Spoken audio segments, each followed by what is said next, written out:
teaming on this one again. Yeah. It's Roundabouts. Second song. Yeah. What was the We plan? were together for it, wasn't it? It was indeed. No, actually, it was the first song. It came before Take It Home. Did it? Yeah. I don't think so. Did. Yeah. But it was very different. Yeah. It was completely different. Completely different. It was very Chris Rea. Yeah, Feel at the start, original. yeah. Slide It had a guitar. slide guitar. That's right, yeah. And then there was a Miller version. It was completely different from that again. Yeah. And then somewhere along the line, We ended up with the Fleetwood Mac type. Sort of Yeah. vibe to it, yeah. And you know what always gets me with this song is, you know, the album's called Moving On. The first song is called Moving On. It's about moving forward. yeah, But at the end of the album, it's like the complete opposite. You're no longer moving on. You know, you're going in circles, yeah. and that's, you know, Well, that's the kind of good thing. Like, between the first song, Moving On, and between Roundabouts, there's a whole story. Yeah. And if you listen to all the songs in sync, it kind of shows a timeline. And Roundabouts has that kind of nice twist at the end, like a cliffhanger. it's almost like Roundabouts. It's like the prequel to Moving On. Kinda. But it kind of shows that even though you've moved on, Are It's you really still moving that. on? Yeah, You just keep running around. yeah. it's quite pretty. Yeah. Concept album. How many times did we record different things for that? It Yeah, was, so, There's still things we don't agree on in it as well. yeah. that song was my Everest. Yeah. Yeah, we call it Brian's baby because he literally nourished it. It's like little, Yeah. it's the baby before Joe. Yeah, Yeah, really Right. was. Because the bass is really the it's a carry dominant instrument. factor, like very I dominant. think we sort of tried to keep the bass acting, you know, almost like a backing vocal. Yeah. In a way, wasn't it? Mm. Yeah. It was very lyrical. Yeah. So, yeah, it's quite a weird one. And it's very sparse. The Yeah. verses. But it, like the whole song, it just grabs you from the first second. It grabs you and it doesn't let you go for 5.5 minutes. It really takes you on a Yeah. journey. That song. I didn't actually realise it was that long until we recorded it. Yeah. Yeah. It didn't seem that long. It was literally one of those ones where we were having to cut things for the vinyl. Yeah. Yeah. That was like, we then looked at how long some of the songs were, and it was like, Whoa. yeah. Every time you listen to it still feels like you're listening to it for the first time. Yeah, because there's, the way it was designed and certainly produced, Yeah. there's a lot of sounds in there that you maybe would catch Yeah. first. The structure bit is the first thing that came. We have the hook at the start in the very major vibe, and then it falls into the minor. Although I think the initial hook was, it came later, I think. No matter how far. Yeah, I think it was out from somewhere else. And The very Yeah. end. what would this be like? Very end. Yeah. You know? I think there was We an definitely intro. had a lot of guidance from you on that one. Yeah, I think there was the original had an intro. Yeah. Like an actual intro, like guitar intro or something like I that. think it was your idea actually to put the Hook at the start. yeah, wasn't it? Yeah, Because it started off in that very dark minor yeah. chord, And didn't then I it? sort of thought, why don't we take the chorus, Yeah, stick it, start, yeah. and then go down to the minor. And it was so hard because we didn't want, you know, the first lyrics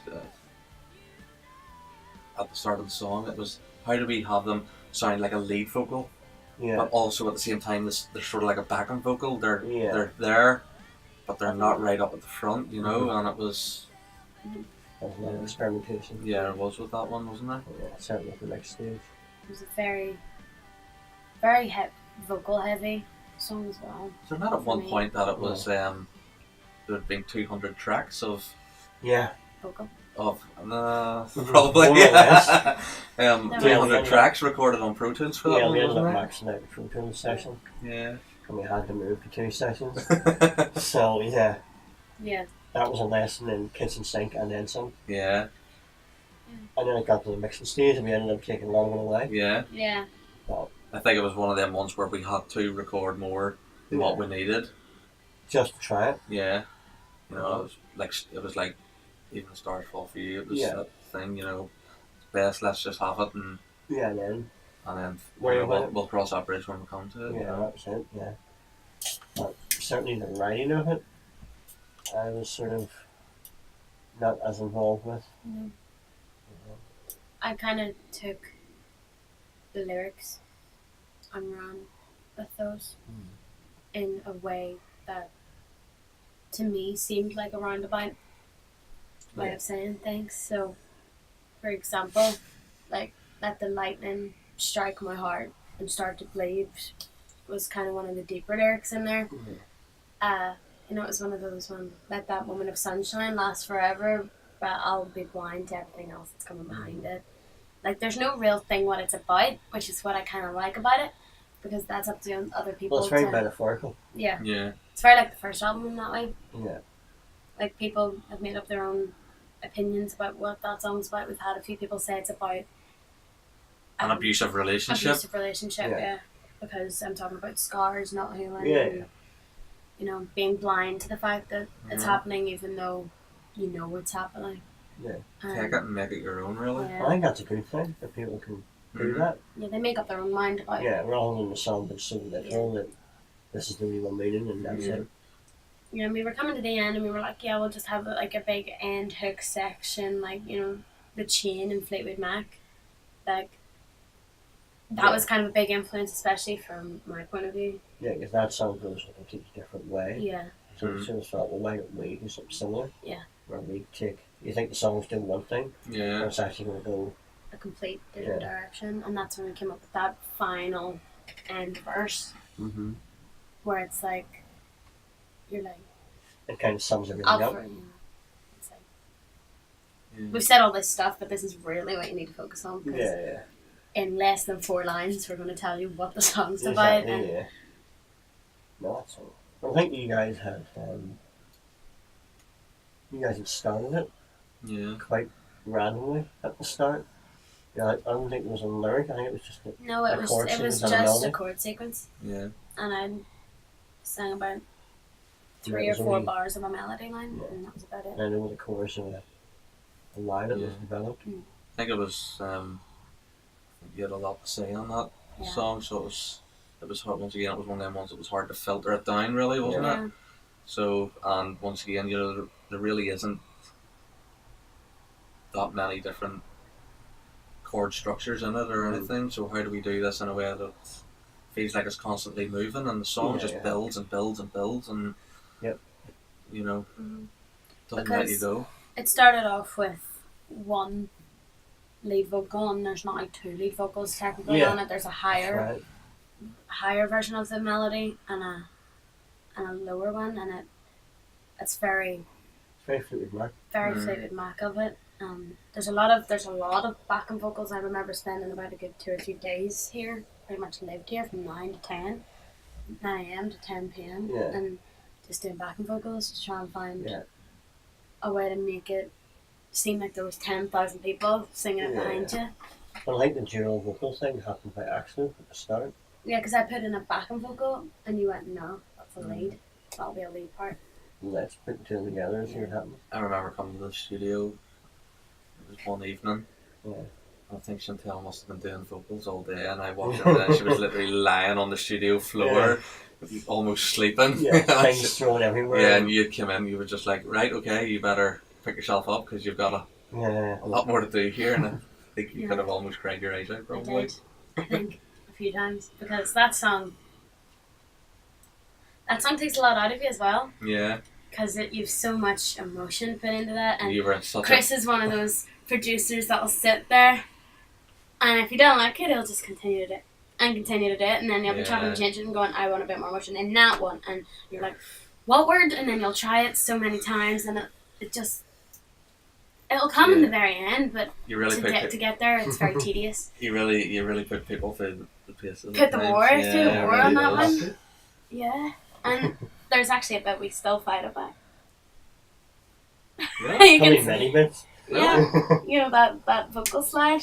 I'll never. Oh, the slide, yeah. Oh, I think I'm just used to it now, to be honest with you. Yeah, but you see, I'm used to it, or I've just grown to ignore it. Blank it out. Yeah. So I mean, during the mixing stage, like, no, that's good. Like there was we all have different opinions, obviously, but Chris was like, he likes to hear the raw sound of that vocal. Yeah. Like keeping it real, and your opinion was more, it's not in tune.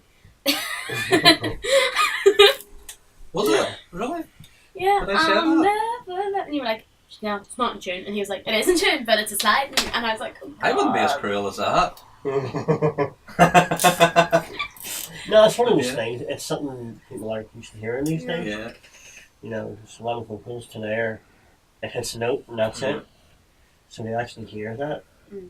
It's quite. There's a lot of that in the Quite album. strange. There's not, like, if I've done, like, a weird vocally thing, he's kept it in. I'm like, why'd you do that? Yeah.